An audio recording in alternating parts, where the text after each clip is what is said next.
चलिए अगला जो प्रैक्टिस सेट है हम लोगों का लास्ट ईयर का जो पेपर का चल रहा है उसको भी कर लेते हैं।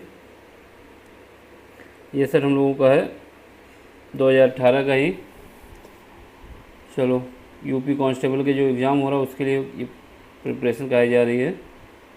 ठीक, पहला क्वेश्चन कह रहा है कि आपको 8% की साधारण ब्याज दर पर 5 वर्ष के लिए 1980 रुपये दिए जाते हैं, तो इसमें ब्याज कितना होगा। एसआई का फार्मूला आपको पता ही होगा, एसआई इक्वल टू होता है पीआरटी,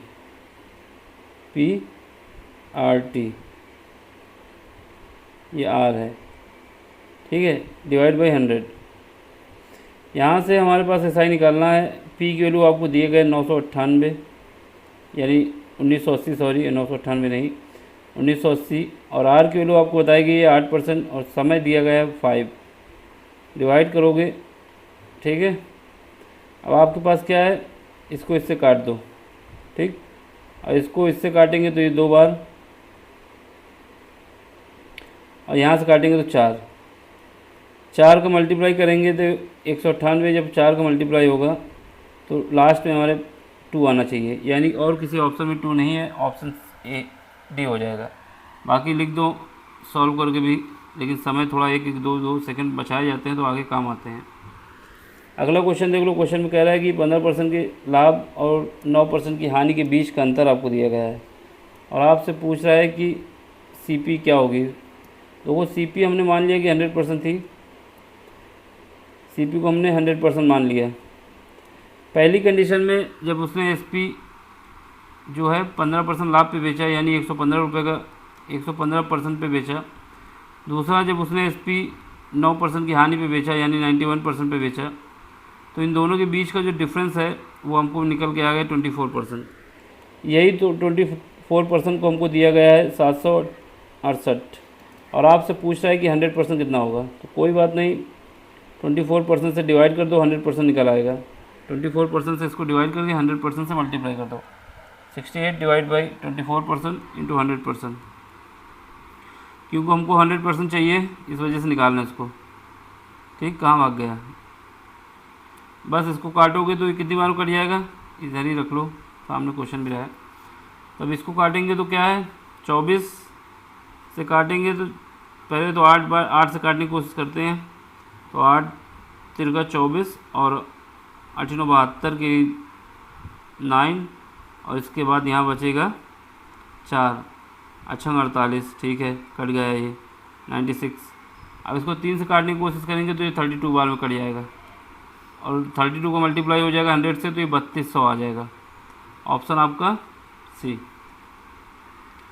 अगला क्वेश्चन देखते हैं, क्वेश्चन नंबर 3। क्वेश्चन नंबर 3 में कह रहा है कि एक खिलौने पर अंकित मूल्य हमारे पास 1800 रुपये था, उसको पहले 20% की छूट दी गई, फिर 15% की, 2 छूट दी गई है। खिलौने पर विक्रय मूल्य क्या होगा। विक्रय मूल्य मतलब इसका सेलिंग प्राइस पूछ रहा है, यानी सीपी। तो ये क्या होगा, पहले 1800 लिखा, ठीक है, फिर उसके बाद इसने पहले 20% की छूट दी, यानी 80% के बेचा, ठीक है, फिर इसने क्या किया, 15% की और छूट दे दी, यानी 85% पे बेचा। तो ये दोनों मल्टीप्लाई कर दिए जाते हैं। यहाँ से 2 जीरो तो यहाँ से कट जाएंगे, 1 जीरो यहाँ से काट दिया जाएगा। इसके बाद 5 से काटेंगे, 17 पूर्व 85 होता है, 2 बचेगा, 2 से इसको काटेंगे तो ये 4 बार में। अब 18 चौक 72 होता है, 18 और 4 का मल्टीप्लाई करके, और 17 से करेंगे तो लास्ट में आने पास 17 दूनी 34 होता है, लास्ट में आना चाहिए 4।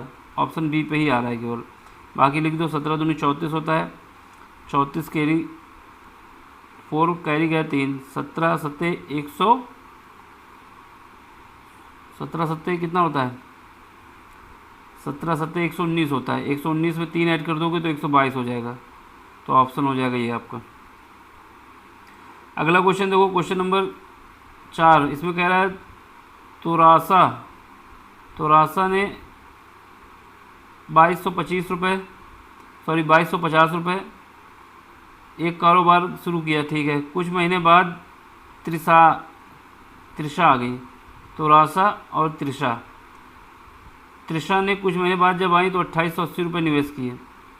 यदि 12 महीने के अंत तक तोरासा और के निवेश के समय से लाभ को तोरासा और त्रिशा द्वारा इतने इतने पार्ट में बांटा गया, तो त्रिशा ने कितने महीने के लिए निवेश किया। कोई बात नहीं, इसमें ये बस वही क्वेश्चन सारे ही रिपीट हो रहे हैं, केवल वैल्यू चेंज हो रही है। पहले क्या है, तोरासा, नाम कुछ भी लिख देते हैं, उससे कोई मतलब नहीं है। ये 12 महीने के लिए इन्वेस्ट करती है। दूसरी महिला कौन है, वो है महिला है जो भी हो, त्रिशा जो है 2880 रुपये मान लेते हैं 30 समय के लिए, लेकिन इसका रेशियो लोगों ने दे दिया है 25/24। ठीक है, अब आपको इसको काटना है, इसको काटोगे तो यहाँ से कट जाएगा। ठीक, 25 से इसको काटेंगे तो 9 बार में चला जाएगा। ठीक है, अब इसके बाद इसको 12 से काटने की कोशिश करो। 12 दूनी 24, 12 चौक 48, 12 से कट जाएगा। 12 कम 12, 12 दूनी 24 होता है, और यहाँ 4, 12 चौक 48, और यहाँ से ये 24 ये कट जाएगा। यहाँ से टी की वैल्यू हमारे पास आ जाएगी 9 महीने, यानी जो त्रिशा है वो केवल 9 महीने तक इन्वेस्ट करेंगी, यानी 9 महीने तक इन्वेस्ट किया है त्रिशा ने। ठीक है, अब अगला क्वेश्चन देखो, क्वेश्चन नंबर 5। इसमें कह रहा है कि एक सुबह वैदेही है, कोई महिला है, अपने घर से कार्यालय साइकिल पर 15 किलोमीटर प्रति घंटे की गति से गई, लेकिन बहुत अधिक यातायात के कारण वापसी में उसकी गति जो हो गई 10 किलोमीटर प्रति घंटा हो गई। ठीक है, दो तरफा यात्रा के लिए औसत गति बतानी है आपकी। कोई बात नहीं, इसका फार्मूला हमारे पास सीधे होता है, जो एवरेज स्पीड होती है जब कब डिस्टेंस कांस्टेंट होती है, क्योंकि उसको घर से उसको ऑफिस जाना था, होम टू ऑफिस, तो ये डिस्टेंस हमारी डी है। ठीक है, पहली बार जब वो गई तो 15 किलोमीटर की स्पीड से गई, दूसरी बार जब वहाँ से वापस आई तो उसकी स्पीड जो हो गई 10 किलोमीटर हो गई, लेकिन दोनों बार, पहली बार में डी डिस्टेंस, दूसरी बार में भी डी डिस्टेंस। ठीक है, इसलिए जो एवरेज स्पीड का फार्मूला होता है वो होता है v = 2 v1 v2 divide by v1 + v2। एक तो फार्मूले से याद रखें, दूसरा जो हमारे पास टोटल एवरेज स्पीड का फार्मूला होता है, जो कंडीशन होती है उसको लगा के भी निकाल सकते हैं। फिलहाल तो ये क्वेश्चन फार्मूले से कर लो जिससे स्पीड आपकी बनी रहे। दो, पहले क्या है, v1 हमारे पास 15 किलोमीटर, ये v1 मान लो, ये v2 मान लो। v2 हमारे पास है 10 किलोमीटर, डिवाइड किससे करोगे, v1 + v2, यानी 15 + 10। ठीक है, यहाँ पे हो जाएगा 15 दूनी 30, 300। 300 को डिवाइड करोगे आप 25 से, तो ये जब काटेंगे तो ये करीब 12 बार में कट जाएगा। ठीक है, देख लो बाकी, 5 6 5 30। ठीक है, फिर काटोगे तो 12, यानी 12 किलोमीटर पर आवर की स्पीड हो जाएगी।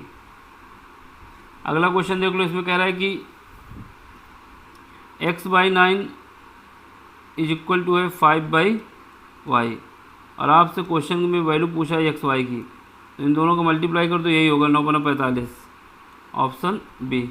डी ऑप्शन मिस हो गया होगा, जो भी लिख लो यहाँ पे 60 लिख लो अगर नहीं दिया तो।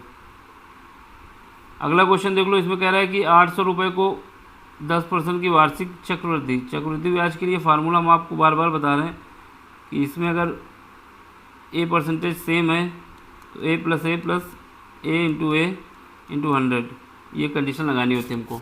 ठीक है, यहाँ पे 10 + 10 + 10 × 10 डिवाइड बाई 100, तो यहाँ से हमारे पास ये 0 से 0 कट जाएगा, 21% आ जाएगा। 100% की वैल्यू आपको दी है, 21% की निकालनी है, तो 21% की निकालनी है तो 21% को मल्टीप्लाई कर दो 800 में, और 100% से डिवाइड कर दो। यहाँ से 0 से 0 कट जाएगा, 8 से मल्टीप्लाई करोगे तो आ जाएगा 8 8 दूनी 16, 168 आना चाहिए। ठीक है, ऐसे क्वेश्चन में हमेशा क्या करें, जो प्रिंसिपल दिया हुआ हो उसको 21 से मल्टीप्लाई कर दें।